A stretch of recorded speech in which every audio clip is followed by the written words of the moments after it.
Ryan Lochte be indicted. Authorities in Brazil say the swimmers lied. Tonight, right here, the new surveillance video of them at that gas station, what really happened. And standing firm this evening, sources who've talked to the swimmers tell ABC News that they were, in fact, held up by armed gunmen. Also breaking, the wildfire out of control. Flames now racing tonight across land at 30 miles an hour.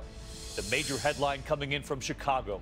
The head of police says 7 police officers should be fired.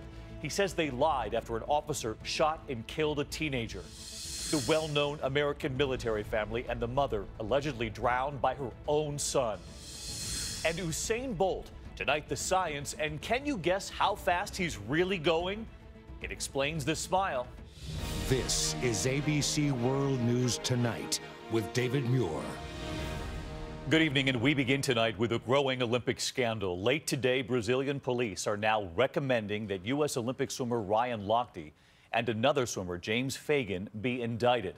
That word comes a short time after Brazilian authorities stood before the cameras and said that the U.S. swimmers lied about being robbed at gunpoint in Rio. Brazilian authorities released new surveillance from the gas station where the swimmers say the robbery took place. Ryan Lochte originally said the cab they were riding in was pulled over, a gun held to his head.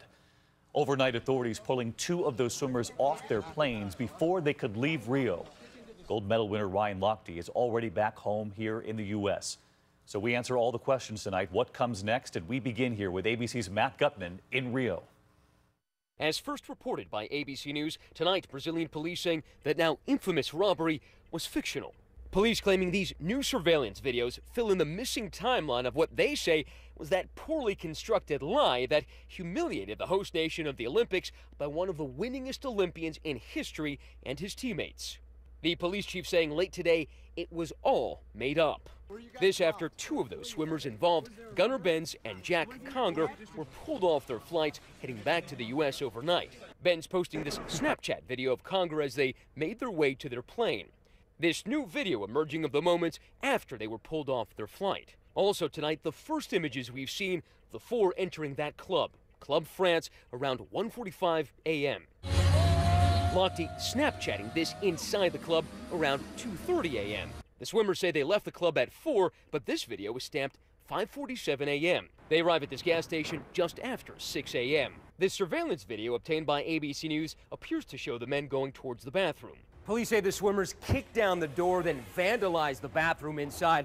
Then those 4 swimmers continue down here back towards their taxi, and at this point, they allegedly ripped a poster off the wall before being confronted by those security guards. The camera cuts showing Benz, Conger, Fagan, and Lochte walking towards the gas pumps, trying to get into the wrong cab, then into theirs. They are confronted by a man in black who comes to their window and motions for them to get out of the car. Police say he was a gas station security officer. You see what appears to be Gunnar Benz reach into his wallet and take out money, handing it to the men. Then you see them walking off camera, one swimmer with his hands up in the air. Sources who spoke to all 4 swimmers today insist their version still holds true.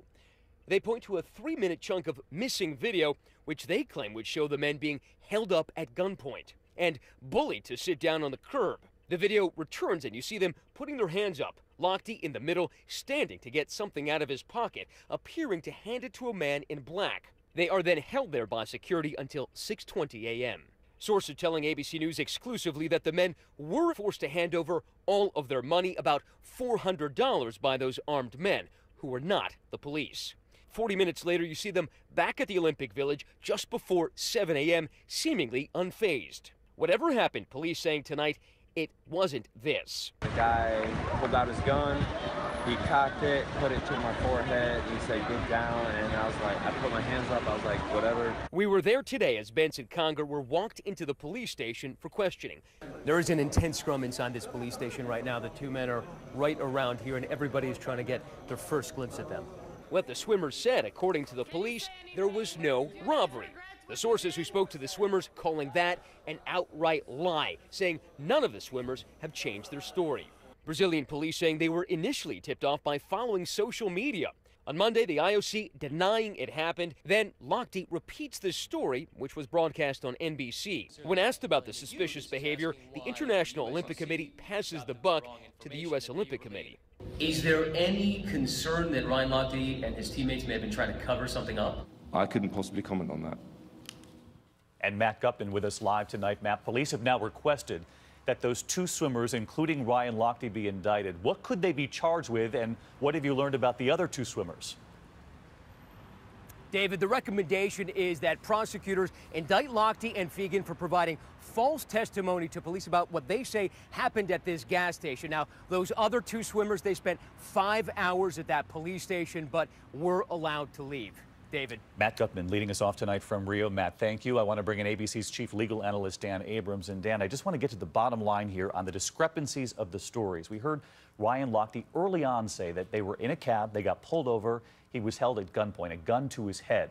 What did we learn today from that surveillance? Well, look, it seems pretty clear that that part of the account is not true, that they were pulled over by robbers pretending to be police officers. With that said, even based on what the authorities themselves have said, these swimmers can say, we believed we were robbed. Even if there was damage done to that gas station, if a security guard comes up with a gun and demands money, and the authorities concede now that guns were used, that could be considered being robbed. Therefore, this is not a slam dunk case in any way, shape, or form. In the meantime, that late development reported by ABC News that police are now requesting prosecutors indict both Lochte and Fegan. Lochte is back here in the U.S. Fegan is in Brazil. Could they potentially face very different scenarios here? Huge difference. Ryan Lochte's legal challenges will be over.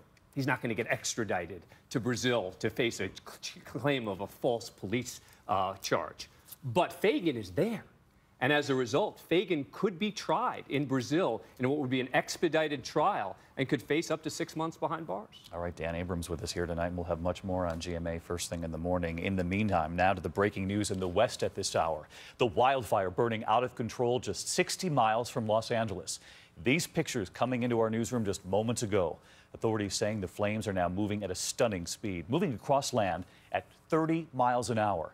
Meteorologist Rob Marciano is on the scene tonight. Many homes already destroyed. Tonight, more than 1,500 firefighters racing to try and get a foothold on the Blue Cut Fire just east of Los Angeles. The conditions worse than even the most seasoned firefighters have ever seen. It was advancing, 30, 40 miles an hour with that wind behind it. They're easy. So you can't outrun that. There is no way to outrun that. Grueling conditions, the fire, raining ash, and jumping highways. This firefighter realizing he's got to turn around. The fire's so fierce, helicopters making rare airdrops in the dead of night. 49 square miles scorched. More than 82,000 residents told to get out. Oh my God, it's coming. Many choosing to stay, and the fire getting dangerously close to the community of Lido Creek. If it comes up towards that crest, we're gone. In Wrightwood, our Lauren Lister met Angela Adams, mom of 3, watching and waiting. As soon as it comes like to the top of the hill over there and starts to come down, you know, I was packed and ready to go. And Rob is with us live tonight as well. And Rob, the conditions going into this evening and to tomorrow not looking good?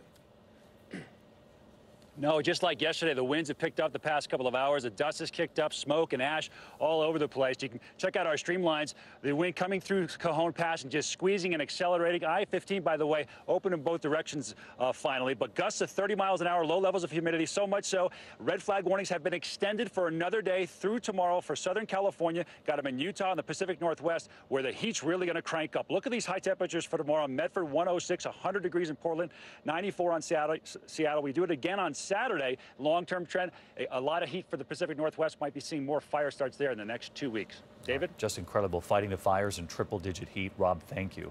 Next tonight, the death toll is now rising from those devastating floods in Louisiana. 13 people have now died because of the floods. FEMA is on the scene tonight, helping people recover from what is now the worst natural disaster in this country since Superstorm Sandy. One local newspaper is calling for President Obama to cut short his vacation and a visit. The White House tonight says the president is staying informed. So far, though, no plans for that visit. Next this evening, the major headline from Chicago tonight. The police superintendent there calling for 7 officers to be fired for allegedly lying in their reports about the shooting of Laquan McDonald. The 17-year-old was killed by an officer who fired 16 times. This dashcam video sparking protests, but also sparking change. And tonight, a major blow against what many see as the department's code of silence. Here's ABC senior justice correspondent Pierre Thomas now.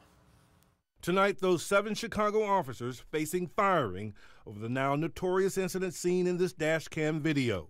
Teenager Laquan McDonald running down the street. He did have a knife, but the video shows McDonald moving away from officers before he suddenly gunned down. An autopsy finding he was shot 16 times. Chicago's police superintendent today concluding that the video contradicts the officer's story that McDonald posed an imminent threat. He has no choice. He had to fire him. The shooting happened nearly 2 years ago, but the dashcam video was not released until more than a year later. The controversy comes at a difficult moment for the city. Homicide surging, and police often facing violent criminals. This video shows an officer risking his life. I'm hit. His face grazed by a bullet during a high-speed chase and gun battle. David, today we see the heroism of Chicago police officers under fire and the dark side. Allegations of police murdering a suspect and the cover-up. David? Pierre Thomas, who covers law enforcement for us. Pierre, thank you. We turn next here tonight to major developments in the race for the White House now. Donald Trump and his new campaign team at the top, now acknowledging they are behind in the polls after an uncomfortable moment on cable TV when asked about the polls. You'll see it here. They also acknowledge they're now preparing to debate Hillary Clinton in that crucial first debate. ABC's Tom Yamas in Charlotte. Today, Donald Trump taking his law and order persona to a shooting range, firing an assault rifle while in a suit and tie. We just went down to the range and we had a little shooting practice. The GOP nominee impressing a North Carolina sheriff. I got to say, this man can shoot. We'll have to take his word for it. Cameras not allowed to document Trump the sharpshooter. The Manhattan billionaire shaking up his campaign and now starting an uphill climb, though some of his longtime aides refuse to accept he's behind. You say it's not a shakeup, but you guys are down. And it makes sense that there would... Says polls, who? Most of them. All of them? Says who? Polls. I just told you, I answered your question. Okay. Which polls? All of them. Okay. But now his new campaign manager admitting Trump is an underdog. I think it helps us to be a little bit behind, and we are. It lights a fire under us, and it reminds us what we need to do to get this done. There is still time. The first debate, a prime opportunity for Trump to turn things around with millions watching. Well, I look very much forward to it. I like being off the cuff. You know, I've been in 11 debates. I never debated before. My whole life is a debate. Today, Conway says Trump will hold his first debate prep session this weekend, more than a month before the showdown. They've already selected someone to play Hillary Clinton, but they won't say who. And Tom Yamas with us live tonight from Charlotte. And Tom, Hillary Clinton was in New York City today meeting with some of the nation's top police chiefs. Her meeting, you could say, about law and order, similar to Trump's today. But there's also news at this hour, Tom, about the Clinton Foundation. David, today former President Bill Clinton made a major announcement saying the Clinton Foundation will no longer accept foreign or corporate donations if Hillary Clinton is elected president. This comes as House Republicans have called for an investigation, essentially calling the Clinton Foundation a pay-for-play operation that they sell access. The Clintons vehemently deny that. David? Tom Yamas with us tonight on the campaign trail. Thanks, Tom. Next tonight, the State Department addressing that cash payment to Iran at the same time as Iran released those American prisoners. The State Department saying the cash happened simultaneously with the release of those prisoners. But for the first time today, calling the cash, quote, leverage in the prisoner exchange. The cash came from Iranian money frozen by U.S. authorities after the Iranian Revolution. But the administration still denies that that cash was ransom. We turn next here to that powerful image seen around the world tonight, capturing all the heartbreak and the horror of the civil war in Syria. This image of a 5-year-old boy just after being pulled out of a building, destroyed in an airstrike. That little boy did survive, and ABC's Martha Raddatz tonight with his story. Get him down. Carry him, the medics shout as the young boy on this video shot by Syrian activists is rushed to the waiting ambulance. But with so many more to rescue, the 5-year-old, Amran is his name, sits alone for just a moment. And then, that instant, the single still photograph capturing his innocence. It is an image that says, "This is a child like my own." Doctors say his physical injuries were minor and the rest of his family survived. But surviving another day in Syria is never guaranteed. The 5-year war has left at least 100,000 children dead. Millions of other children remain inside the war-torn nation, just like Amran. Just an incredible image tonight, and Martha joins us from Washington. Do we know who carried out those airstrikes, Martha? Well, David, this happened in Aleppo, where Syrian government forces, with the help of Russians, have been bombing rebel groups. David? Martha Raddatz with us tonight. Thank you, Martha. There is still much more ahead on World News Tonight this Thursday. The well-known military family and the mother, who authorities now say was drowned by her own son. The shocking homicide shattering that legendary family, and new questions at this hour, investigators on the scene. Also tonight, the terrifying moments for the passengers on this flight. What caused the engine to burst into flames in midair?